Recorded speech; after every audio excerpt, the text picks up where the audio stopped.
Eh, este es un panel sobre, estoy hablando en español porque el español es una de las lenguas permitidas en este panel. Uno puede elegir si quiere hablar en español o en inglés. En el caso de Cristian, también sueco. Sueco también, también está permitido. Y me impusieron la condición de moderador del panel. Eh, para ahorrar tiempo, creo que no es necesario presentar los miembros del panel, todos son conocidos acá y sus biografías están en el folleto que recibieron. Eh, un- Algunos comentarios iniciales solo para kick off la conversación acá. Es, es evidente los cambios que están ocurriendo en América Latina y particularmente en América del Sur en los últimos 2 o 3 años. Para ponerlo de manera sencilla, lo que pasó desde los finales de los años 90 con la elección de Chávez, esto abrió un ciclo político que se está encerrando claramente y de manera dramática en muchos países, sobre todo en Venezuela. Y hay nuevos vientos en la región, cambios de gobierno importantes en Argentina, un cambio de gobierno que ocurrió en Brasil, eh, cambios no de gobierno, pero cambios políticos más generales importantes ocurriendo en Chile, el proceso de paz en Colombia poniendo presumiblemente término a más de 50 años de guerras civiles. Así que hay muchos procesos políticos nuevos en la región, pero todavía no es claro, es claro que se encerró un determinado ciclo político, no es claro qué ciclo político se está abriendo a partir de ahora. Y creo que esto es verdadero sobre todo para Brasil.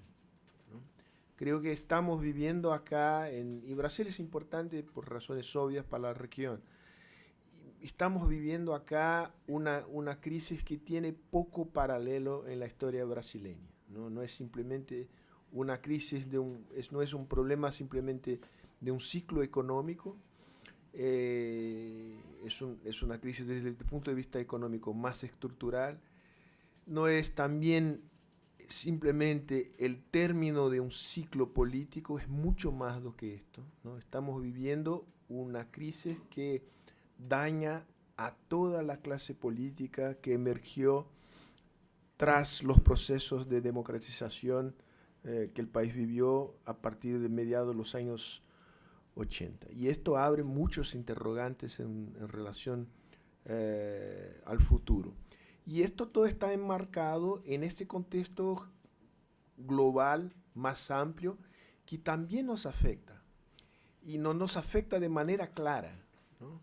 Y hay muchas variables para repetir lo que dijo Bill al inicio de nuestra conversación, que son variables que están fuera de nuestro control, ¿no? Fuera de nuestro control como región. ¿Qué va a pasar en Estados Unidos? ¿No? Para México es algo totalmente distinto si gana Hillary o si gana el Trump.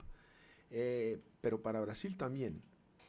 Lo que pasa en Europa para nosotros también es un tema fundamental. Bernardo mencionó y Leffler subrayó el hecho de que está en curso un restart de la negociación comercial entre Brasil y Mercosur y Unión Europea. Y de manera más amplia, tampoco nos queda claro cuál es el futuro de la globalización, ¿no? Es espantoso que el TPP sea el objeto de crítica de los dos candidatos a la presidencia de la República en Estados Unidos. Y que el Partido Republicano se ponga a criticar el libre comercio y los procesos de integración comerciales y financieras que caracterizan la globalización. Todo esto nos afecta. Y acá vivimos también la crisis de nuestros esquemas regionales de integración, Mercosur, ¿no? Entonces que ahí hay un montón de interrogantes que nos desafían, cuyas respuestas para esto no son claras, y creo que el objetivo de esta conversación es un poco iluminar cuáles son los posibles escenarios de América Latina en este mundo complicado en que vivimos. Yo empezaría por el embajador Botafogo y pidiendo que nos haga sus presentaciones iniciales y me imagino que dándonos un cuadro de cómo ve la región y sobre todo cómo ve Brasil en el contexto regional. Muchas gracias, Sergio. Mire, yo escuché con mucha atención tu presentación inicial. Tengo la sensación que no voy a compartir totalmente con esta evaluación, quizá un poco negativa, un poco pesimista. Yo creo que hay elementos dentro de un contexto efectivamente muy grave en que vivimos, un contexto de algunos factores que pueden indicar una salida muy provechosa y muy positiva, no solo para Brasil, pero para sus vecinos latinoamericanos. Entonces, para justificar esta posición intrínsecamente optimista que voy a exponer adelante, había que hacer alguna referencia a la naturaleza de los eventos, de los hechos que ocurrieron en los últimos años, en los últimos 4 o 5 años. Eso solo para hablar de la última, del periodo de la presidenta Dilma Rousseff, y analizar cómo Brasil y cómo la sociedad brasileña, más que los gobiernos solo, la sociedad brasileña reaccionó a este fenómeno y examinar eso dentro del contexto de este periodo que se sigue al cambio de gobierno de Lula para Dilma. Y enseguida, un poquito más alargado, verificar cómo históricamente Brasil, desde su independencia, reaccionó a las sucesivas crisis económicas, políticas que ocurrieron desde entonces. Y yo creo que voy a encontrar una cierta secuencia, una cierta consistencia en la manera con que hemos reaccionado, sea en el pasado histórico, sea en el más reciente. Entonces, primera cosa es verificar la origen de estos hechos que llevaron al impeachment de Dilma Rousseff. En primer lugar, creo que hay que llamar 2 puntos, quizá 3. Uno es corrupción. El segundo es la irresponsabilidad fiscal, ¿no? Y el tercer, que es un fenómeno anterior a eso, es la creciente y rápida urbanización de la sociedad brasileña, que está en la base de estos fenómenos. Entonces vamos a empezar por los 2 primeros, corrupción y irresponsabilidad fiscal. Corrupción siempre existió en Brasil.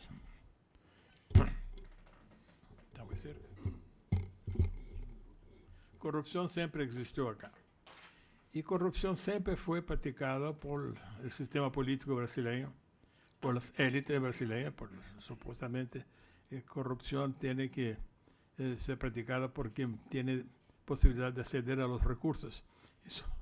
Y son las élites que tienen acceso a los recursos y no los pobres.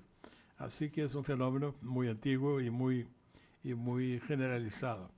La diferencia está en que desde algunos años para acá, quizá con Lula, la corrupción fue un instrumento que utilizó el gobierno para mantenerse en el gobierno. Eso creo que es un fenómeno nuevo. No es una corrupción para llenar los bolsillos de los corruptos. Es la corrupción como instrumento de poder. Esa es una novedad, yo creo. Y eso fue lo que demostró, que quedó demostrado con los procesos famosos Superior Tribunal da Corte Superior de Brasil, el famoso Mensalão, y ahora más recién el Lava Jato. Entonces, ese es un fenómeno nuevo. Y es un fenómeno que creo que está llegando a su término. Será muy difícil de aquí en adelante imaginar que el sistema político brasileño continuará a utilizar la corrupción como mecanismo de desvío de recursos públicos para financiar las actividades políticas. Y si se sobra alguno, pone en el bolsillo de cada uno. Es natural. No, son seres humanos. Yo creo que eso no va a pasar más. Es un fenómeno que no tiene retorno.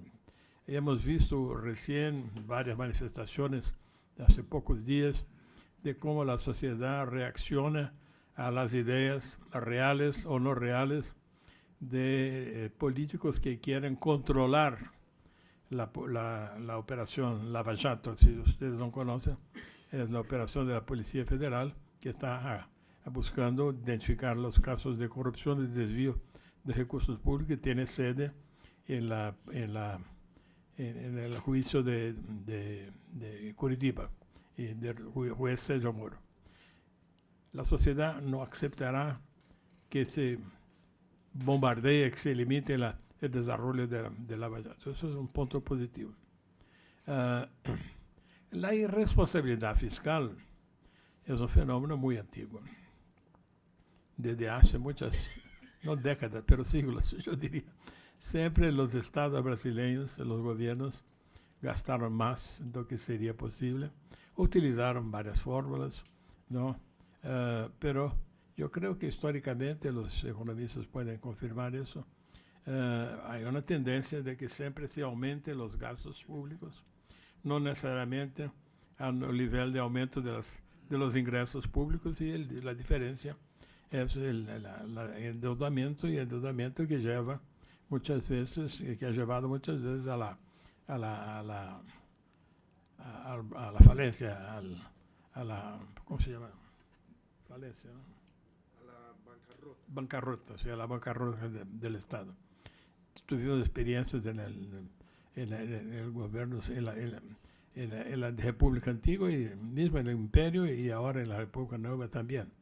Entonces, esa responsabilidad fiscal tampoco es un problema nuevo. ¿Qué pasó desde Lula y con Dilma? No fue la naturaleza de la irresponsabilidad fiscal, pero fue su velocidad y su intensidad, un grado muy fuerte, que llevó efectivamente a la bancarrota y a la consecuencia de que el Estado, no es que el Estado está endeudado, el Estado no tiene caja. Es un problema totalmente diferente y nuevo. No tiene caja para pagar a sus funcionarios. 14 estados brasileños están sin plata para pagar a sus funcionarios.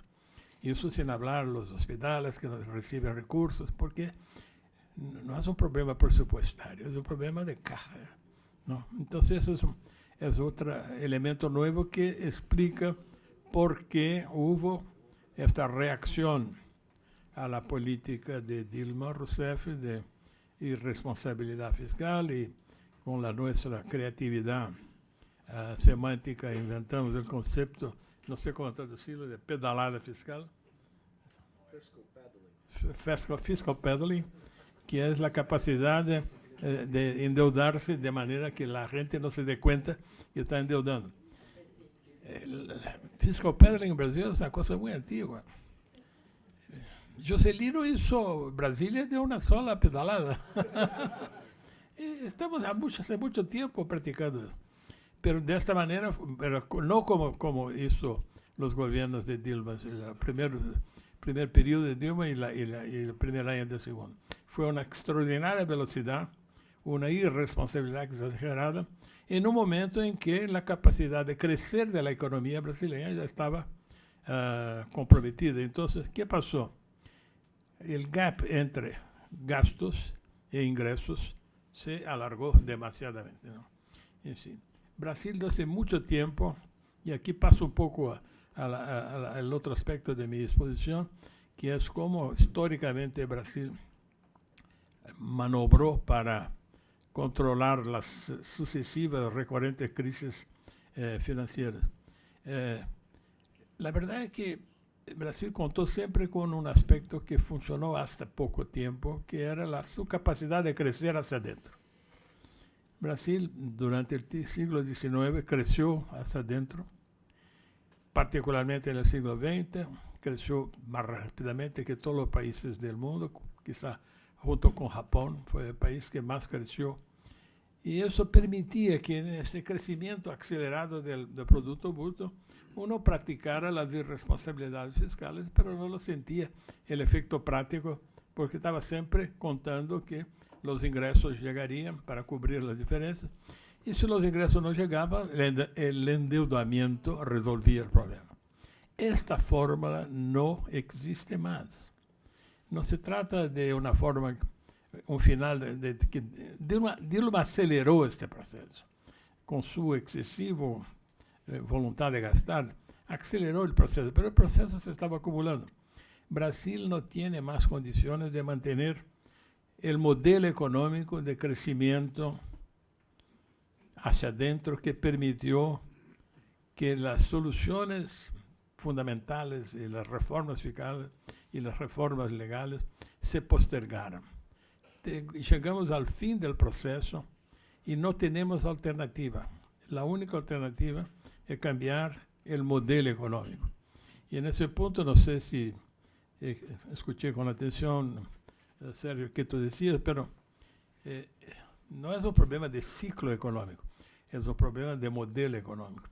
Tenemos que cambiar el modelo económico y lo estamos haciendo muy despacito para volver a un modelo económico que, en vez de privilegiar el mercado interno, proteger los productores internos, separando de los externos, tenemos que caminar para una integración de nuestra economía, la economía global. Y eso yo creo que es el gran desafío que debemos empezar a resolver de aquí en adelante, ¿no? Hay muchas indicaciones interesantes desde el punto de vista de lo que piensan los productores, los industriales, los agricultores y los prestadores de servicio. Los industriales de Brasil, que siempre fueron los más proteccionistas, empiezan a cambiar de actitud. Estoy seguro que Rubén Barbosa, que está aquí, que está en Fiesp, confirma que hay un cambio de mentalidad entre el sector industrial que percibe que la umbrella del Estado para proteger sus actividades ya no funciona. Yo creo que Brasil, por ejemplo, en el sector automotivo, tiene que cambiar la política, porque es imposible mantener un sistema de producción automotiva cuando la mínima protección contra la importación de carros, de coches de afuera es de 35%. Una cosa que no se ve. Eso es un reto no solo para Brasil, pero para Argentina, porque tenemos ahí un consorcio Brasil-Argentina en producción de autos. Entonces, todo lo que estoy diciendo acá se aplica de manera equivalente, particularmente para Argentina, que es el principal socio de Brasil y de América del Sur. Entonces, hay que cambiar el modelo económico. La pregunta es, ahí para intentar contestar la información, es si estamos capaces o no, si será posible, y si Temer tiene condiciones de promover este cambio. Entonces, muy rápidamente, para no prolongarme más, yo diría que si examinamos el comportamiento de la sociedad brasileña, del pueblo, no de los gobiernos, del pueblo, yo creo que la respuesta debería ser sí. Es increíble, creo que muy poca gente llama atención a ese problema. El pueblo brasileño ha reaccionado de una manera extraordinariamente seria, educada, positiva, contenida a estas crisis económicas. Desde el 2013, cuando hubo estas manifestaciones enormes, millones en la calle, no hubo perturbación de la vida urbana, pública, no más que lo siempre existió, claro. Tenemos violencia urbana y sigue siendo, pero no por razones políticas distintas. si miramos el comportamiento de la gente, están todos llevando su vida normal, muy preocupados, claro. Nunca tuvimos un nivel de desempleo tan grande como ahora, 12, 13 millones de desempleados. Pero la reacción de la población no está en proporción con la gravedad del hecho. ¿Por qué? Porque yo creo que la sociedad se da cuenta que lo que hay que cambiar no es el modelo capitalista. Al contrario, quizá Lula tuvo este efecto positivo de incorporar mucha gente al mercado consumidor. Entonces, el pueblo está interesado en que el capitalismo les dé más, no está más contra el capitalismo. Eso existía 60 años atrás. Ahora no está contra el capitalismo, está contra que el capitalismo no está llegando con todos sus beneficios a él. Entonces es un problema distinto. Y segundo, y para terminar todo eso, porque necesitamos que el capitalismo se traduzca en servicios urbanos más de calidad. Desde hace mucho tiempo que los pueblos piensan en dos cosas. Necesito más salud y necesito más educación. Esas son las prioridades de la población brasileña. Salud y educación, que son fenómenos típicamente urbanos. Los servicios de educación y de salud no están dando respuesta a la demanda. Entonces, si trabajamos en eso, estaremos controlando las reacciones negativas de la población.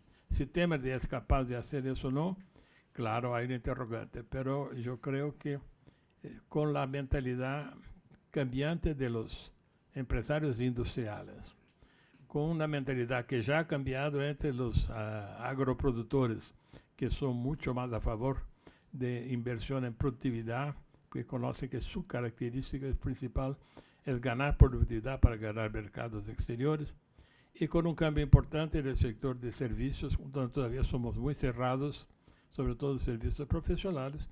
Quizá entonces Temer tendrá un apoyo para hacer pasar en el Congreso sus programas de reforma. Si no, evidentemente vamos al caos. Y aquí no hay más como postergar, no hay más como avanzar en ese modelo de seguir gastando más que es posible, porque estamos a punto de parar por falta de caja. Eso es mi evaluación. Muy bien. Christian, you're next. You're next. So, my question would be you have your initial presentation, but let me provoke you. From Brussels, how do you see the changes in Latin America? The end of, let's put it in a very simplistic way, the end of the Bolivarian cycle, the beginning of a new political cycle. What is this new political cycle? How do you see it from Europe? And how do you see Brazil in this picture? If you can focus on Brazil, I would be delighted to hear your comments. Then I have to be extra careful.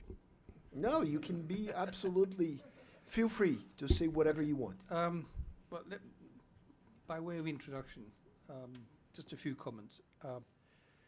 Firstly, I think it's worth recalling that Latin America, almost all of it, has lived through a remarkable 20, 25, 30 years of democratic change, away from dictatorship, away from civil war, away from autocratic regimes, sub-dictatorial, if you like. Very considerable economic growth, which has opened new opportunities, which have been seized in some places and not in others, and I'll come back to that. And an important social transformation, socio-economic transformation, linked partly to urbanization, but to the political and economic factors as well. At the same time, huge challenges remain, and some of the opportunities have not been seized, in my view. we have moved, and that's an important step, from autocratic regimes to formal democracies. But the next step, and that I think is partly what we see now, what you touched on in your introduction, moving from that to, if you like, quote unquote, modern, critical, participative, interactive democracies, where people are much more demanding, and where leaders can't say, well, we won the elections, so now please leave us alone for the next 5 years. That's gone. Which fundamentally, if well managed, is a positive development. And I have remained, ever since the big demonstrations a few years ago here in Brazil, a defendant in Europe of this being a sign of health in Brazilian society. Not in Brazilian politics, but in Brazilian society. Moving to new forms of more, let's say, greater demands on the people who are elected to govern in terms of responsibility, transparency, accountability, and so on. But there are huge challenges involved, and not all leaders are happy with this. We see that most acutely to the north of Brazil now, in Venezuela. And I'll come back to the challenges that poses in a second. Secondly, in the economic area, the growth has been there, but it has not been spread around, and is only insufficiently trickled down into broader layers of society. So the inequalities, the lack of inclusiveness, and therefore also the sense of economic and social exclusion, which feeds other tendencies, is still very strong. Now that we have an economic slowdown, largely externally determined, one cannot do what the French would call a fuite en avant, with living just on the surfing on the wave of raw material prices. It becomes more challenging to address these issues. If you want to address them, if you want to move to a more stable social compact between people and governments, you need to find more effective ways of addressing this issue of how to distribute or indeed redistribute wealth. We touched a little bit on it in the previous panel. And that leads to the issue of fiscal responsibility, irresponsibility. I don't think it's an issue of cash flow, not just an issue of caja. It's an issue of structure. When we discuss with countries, I think the average fiscal mobilization as a proportion of GDP throughout Latin America is about 12%. In Europe, it's 42, something like that, 40, 42. It's gone down. It was up at 45. In the US, it's a little bit lower, but it's light years away from 12. Because when you get governments who come and say, well, you know, we'd like to do more and so on, we say, all right, fine. Revise your fiscal system. Increase taxes. There's no way you're going to be able to do it. There's no way you're going to be able to pay for healthcare, for education, for this, for that, and the other. For Bolsa Familia, for that matter, too. Unless... Here's 35. I know, but Brazil is very different from most of the rest of Latin America, which is why you have been very successful with that lift, that aspiration of people, I mean, compared to most of the rest of the continent. Whether you think domestically that this has been sufficiently successful is up to you to debate. But in a lot of countries, there is no basis for doing it. I think that one case study we will have in the near future, and they're also above the average, but nevertheless, is Colombia. I want to be on record for saluting President Santos for having pursued the peace negotiations with the FARC, for having delivered that. I very much hope that the people will endorse that deal with its blemishes, but nevertheless, it puts an end to that terrible conflict which has cost so many lives over many decades and which has held back the development of the country. But peace is going to be expensive. And it's not the international community that's going to pick up the whole bill. It'll pick up bits. But this needs to be picked up by the Colombians. And that means that they need to take a very serious look at fiscal mobilization. And the 3 points I've mentioned here, they come together in a sense, in as much as people are not keen to hand over resources to the state unless they feel confident that they are used in a responsible manner. Whether it is for that societal consolidation, whether it is for better urban services, and you're quite right there, or other purposes. Unless they feel that this will be well used in a responsible and transparent manner, they're not going to be willing to give that up. That means that you need to focus on that political reform to regain and consolidate the confidence of the people in the governments. That's very much an issue under discussion here. As I said, I see the developments here as a sign of health of Brazilian society. The challenges are huge, but it's moving in the right direction. That's not the case in all other countries in the region, either because they blatantly refuse to address the issue, like in Venezuela, or because they find it very awkward and only want to address them partially, like I would say in Mexico, or because they live in the shadow of a difficult legacy of the past that they can't quite bring themselves out of, like many countries in Central America and a few others. I think that, I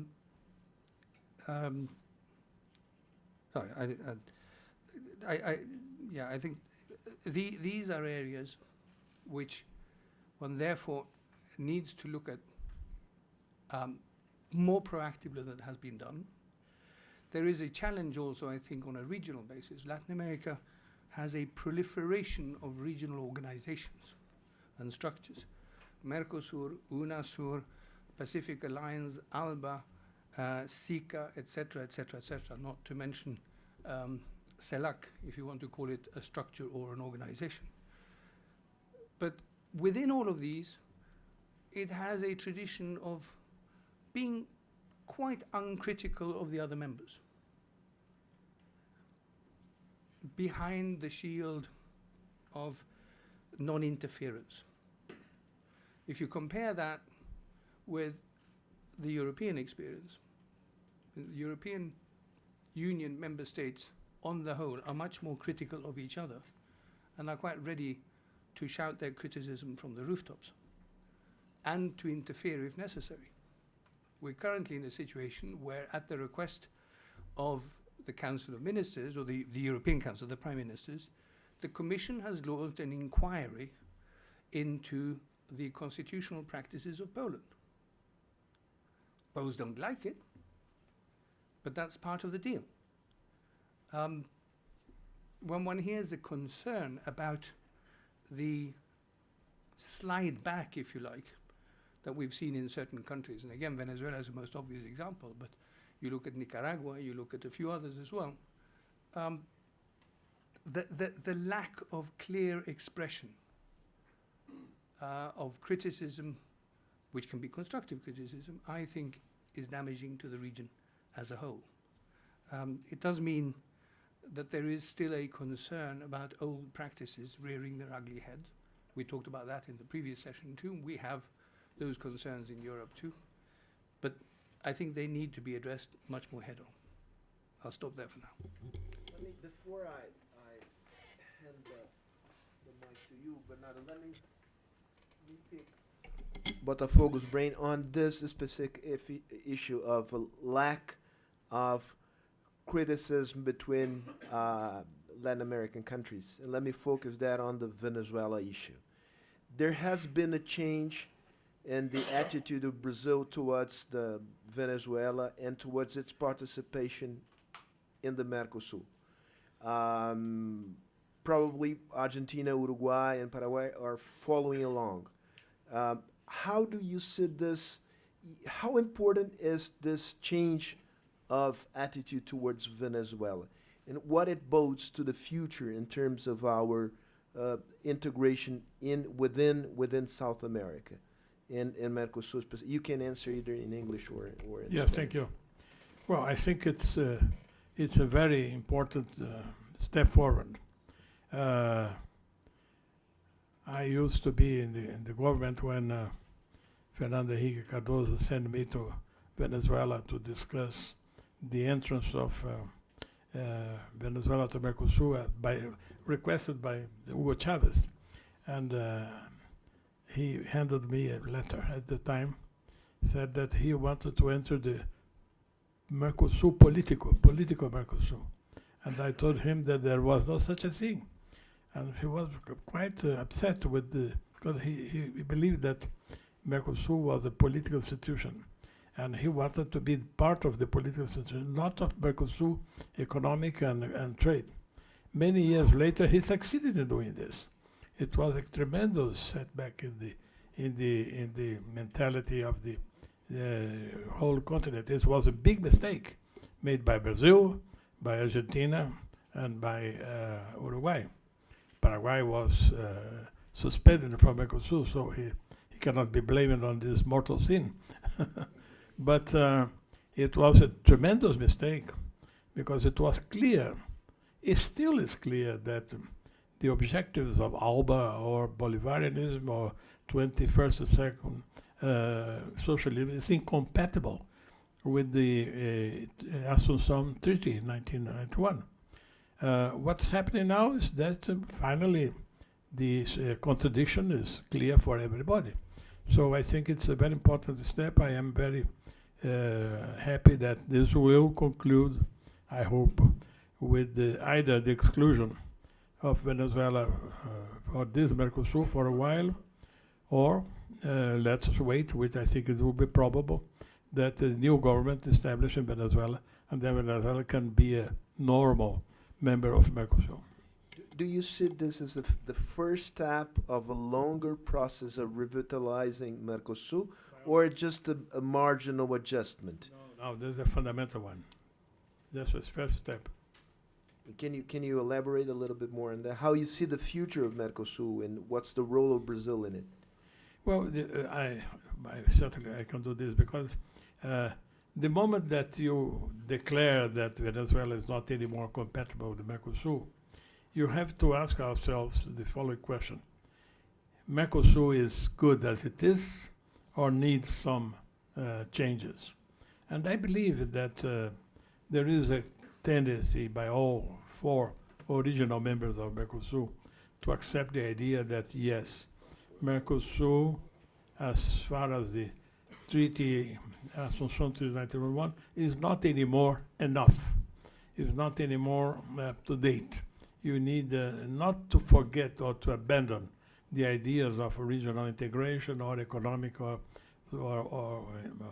industrial integration, but we need to look at each other not as a group of 4 countries that try to establish a balance between costs and benefits among the 4, but the 4 can look how they can together get a different cost and benefit vis-a-vis the rest of the world.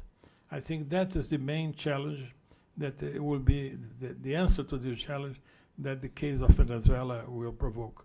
The exit or the suspension of Venezuela will necessarily lead the Mercosur to make his own examination and then said, look, we cannot do anymore the task that we decided to do in 1991 unless we change the rules of the game among ourselves.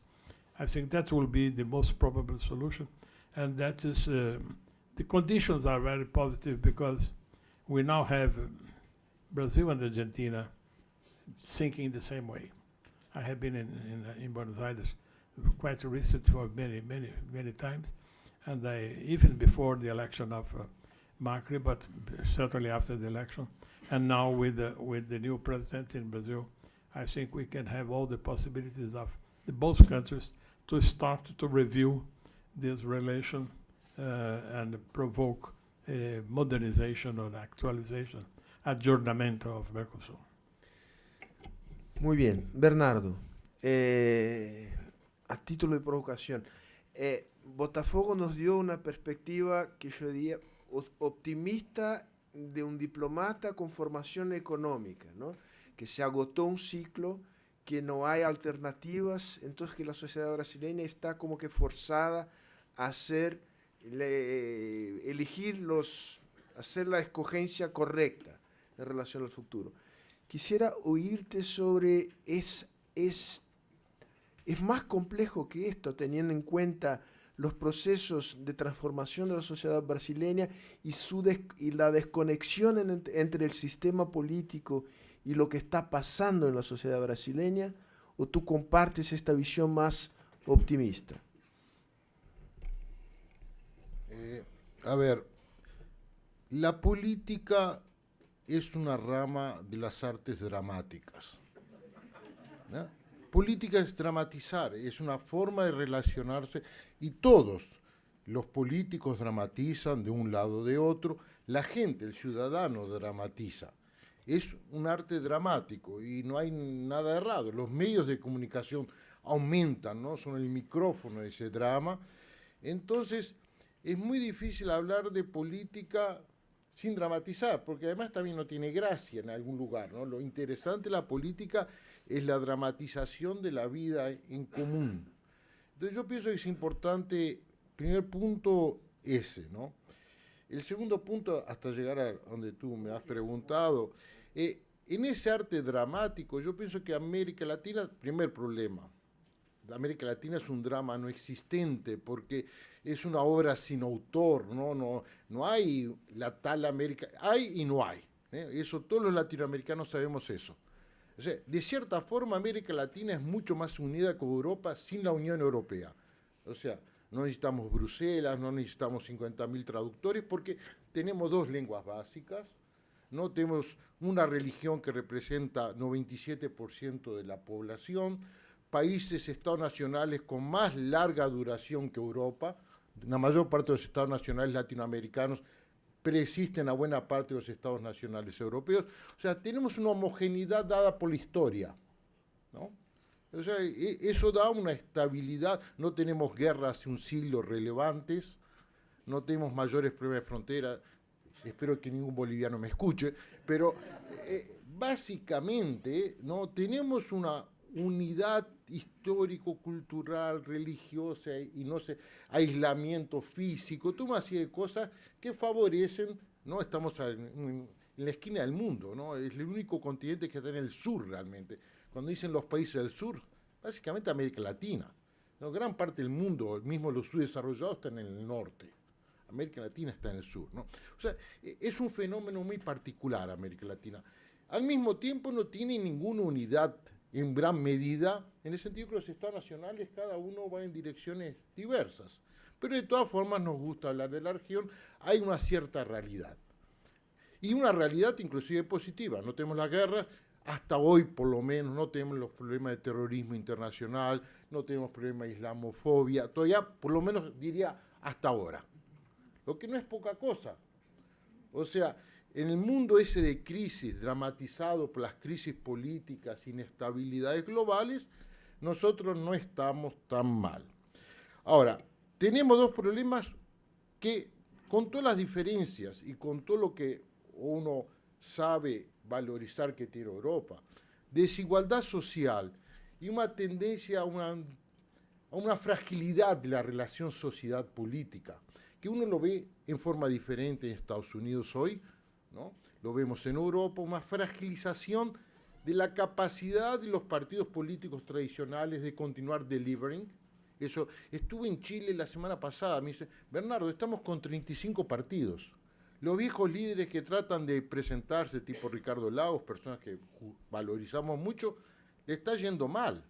A todo el mundo está resbalando, de repente Piñera vuelve por otras razones. O sea, los sistemas políticos en el mundo están resbalando por razones diferentes, unos son más sólidos que otros. Yo diría que lo bueno de nosotros, y eso lo aprendí comparando historia, es que nosotros convivimos mejor con la crisis. O sea, en Brasil tenemos 400% de inflación, y bueno, uno se ajusta. En Alemania da nazismo. O sea, la capacidad de los países estables de convivir y sobrevivir a situaciones de inestabilidad es mucho menor, son mucho más rígidos. Nosotros, para bien y para mal, producimos todo tipo de fenómenos que no son muy agradables realmente, porque producen, permítanme usar la palabra, una cierta mediocridad. No tenemos la solidez, pero esa mediocridad también se permite una flexibilidad y una capacidad de adaptación, lo que hace preocupante ciertos fenómenos que aparecen hoy en Estados Unidos o algunos fenómenos en Europa. Porque allá los locos son serios. Es un problema. No es una que hablamos, está bien, pero pará, no. Vos sabés que no es exactamente eso, que después arregla. El problema es que allá en el norte, cuando los locos dicen, lo hacen. Y ahí es un peligro, ¿no? Es un peligro. Entonces, solo para aterrizar en esta primera rodada, yo me permitiría hacer un poco más, porque estoy hablando más del lado político, menos de la economía, un poco más dramático que el embajador Botafogo. Y un poco menos, me permitiría, sin ningún sentido crítico, un poco menos wishful thinking que Cristian. O sea, no saldremos de la crisis política que vive Brasil en los próximos años que podemos vislumbrar en forma razonable. Que la economía se va a arreglar, esta va a arreglar. También no exageremos. El problema de Brasil no es corrupción. Corrupción es también, por favor. Corrupción en China posiblemente nos ganan, ¿no? Ahora, la capacidad allá es de vos organizar, limitar, distribuir, que nosotros, gracias al sistema democrático, perdimos. O sea, el sistema democrático es muy complejo y hay costos, en el caso brasilero, muy grandes. Tenemos 5.000 municipios, de los cuales 3.000 son incapaces de sustentar y 2.000 gastan más en salario que en educación para sí mismos. O sea, tenemos problemas organizacionales enormes que no los vamos a resolver a corto plazo. La cuestión de los equilibrios macroeconómicos, con todo el respeto, yo pienso que eso se resuelve de una forma u otra, para mejor, para peor, se va a crecer un poco más, un poco menos. No creo más en el discurso, y eso sí lo debo decir y debo dramatizar, que con educación vamos a resolver los problemas. Primero, educación, no es que no hay que tener educación, por favor, hay que tener cada vez más inversión en educación, pero el drama está más abajo, porque la educación demora tiempo. Y no inventemos también demasiados mitos. La tal economía creativa no va a producir empleo para gran parte de la población. No hay espacio para eso. Todos los analistas indican. Tenemos problemas de base en el modelo, que no hay otro, pero que pasa por una transformación profunda de pensar de qué es el capitalismo del siglo XXI. Ese capitalismo democrático que cada vez más tiene problemas de control, de problemas nuevos. Hay que reinventar ese capitalismo y sin negar la importancia de temas como educación y obviamente salud. No podemos quedarnos en algo que hoy, visto en una perspectiva histórica, puede ser un slogan vacío si pensamos que solo eso resuelve. Hay problemas aquí de ingeniería política, repensar todo el sistema de welfare, de movilización de recursos humanos, que es un desafío muy grande. Paro por aquí.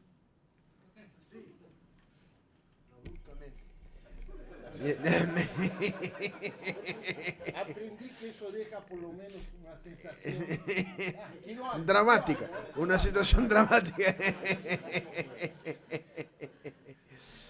Bueno, Bernardo, acusaste a Cristian de hacer un poco de wishful thinking. Yo quisiera, no, acusación, no, es una crítica. Tampoco. No. Imagínate que sería el mundo sin No, pero déjame terminar ahí. Un poco la idea de que, in English, that you've simplified too much what are the challenges of Latin America and Brazil, right? That it's Bernardo is, and I think it's implying that our problems that are linked to long trends of technological transformation, which are already affecting Europe and the United States, and they will affect Brazil and Latin America sooner than later, right, on the labor market. But the more we get integrated into the global market, the more we'll be affected by these trends. And these trends affect the labor market to an extent that we are entering uncharted territory. And I would like to listen to you, your comments on from let's say how do you from Europe with the experience that you have and how these trends have affected European societies and European labor markets within a certain political and welfare context. How do you see the future of Latin America facing the same kinds of trends and challenges? And are you optimistic or pessimistic in relation to that?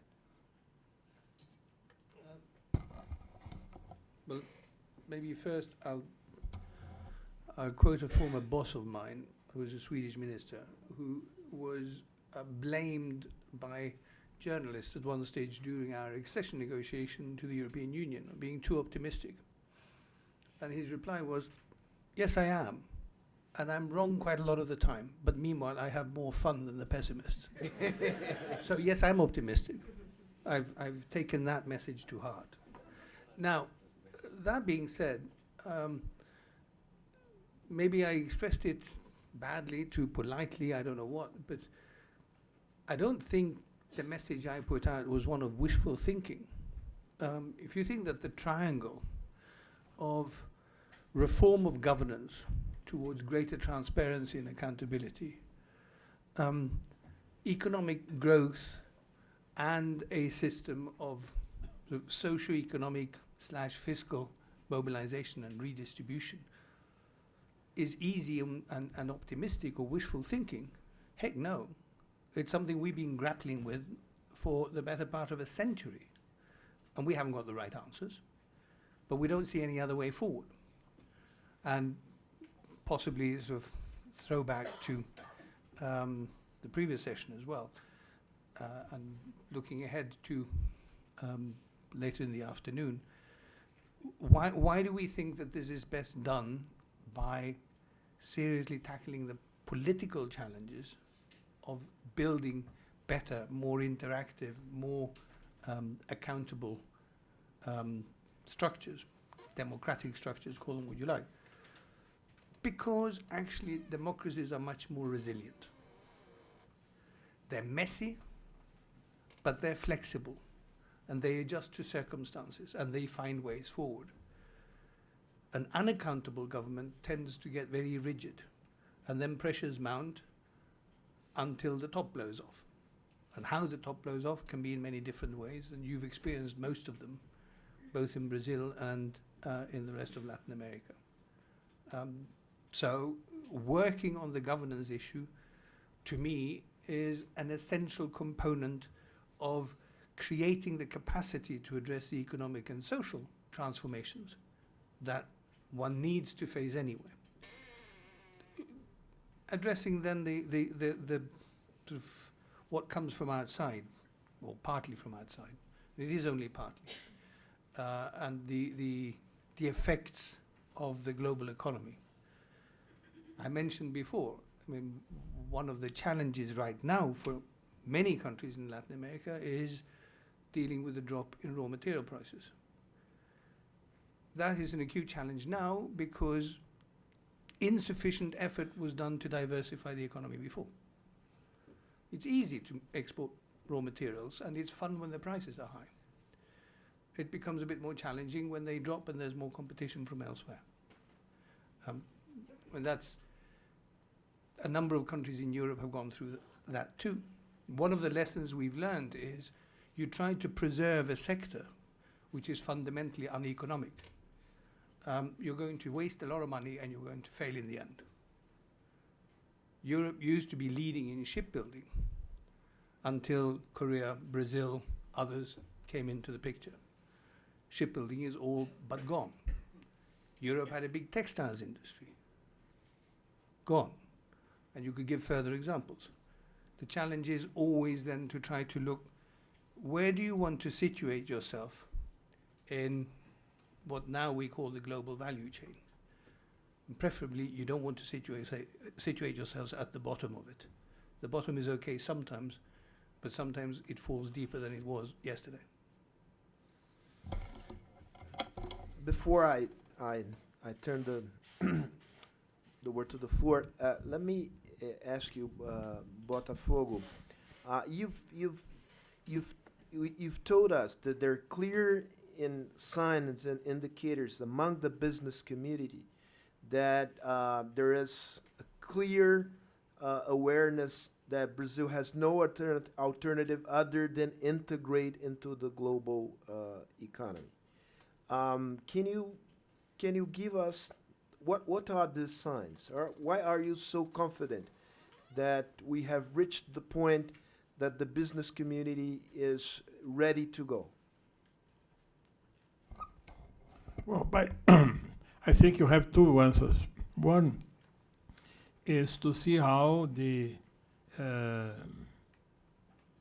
capitalists in Brazil, how the producers, the CIESP, reacted to the recent events, especially after the presentation of Michel Temer economic program, which received full support, the economic program. It's an indication that they are all aware that it's necessary to change the system. Of course, there is not enough critical mass to allow a soft and easy transition from a closed economy to an open economy. I would not say that because it would be unrealistic. There will be a lot of trouble, there will be a lot of fights. But I believe in the concept that now Brazil has to move away from the traditional closed economy approach to a more open economy. I think it's there. In the agricultural sector, no doubt about that. On the service, as I mentioned before, we are still very, very nationalistic. We don't accept, even inside the Mercosur, that the professions are freely practiced by professionals of the 4 countries. So we made some progress, but that's not enough to allow the free transition of professions among the 4 countries. So I gave a positive answer because I believe there are indications. The critical mass to give full support to this idea is not yet there. I really recognize that. We can make a contribution. I think the Institute Fernando Henrique, like SEBRE, can make a contribution in provoking discussion more and more than that. But the second point I would like to make is a more important one is, even if we don't have the critical mass to give full support to an open program of liberalization of the economy, the alternative is so negative. The alternative is the continuation of zero growth or negative growth. The continuation is of unemployment, that even those who are not enthusiastic about the opening of the economy will have to accept it as a solution to survive. So there is a negative element that becomes positive. Either we do what we have to do, or we are going to go to a tremendous political, economic, and social crisis. That's in very few words my answer to your question.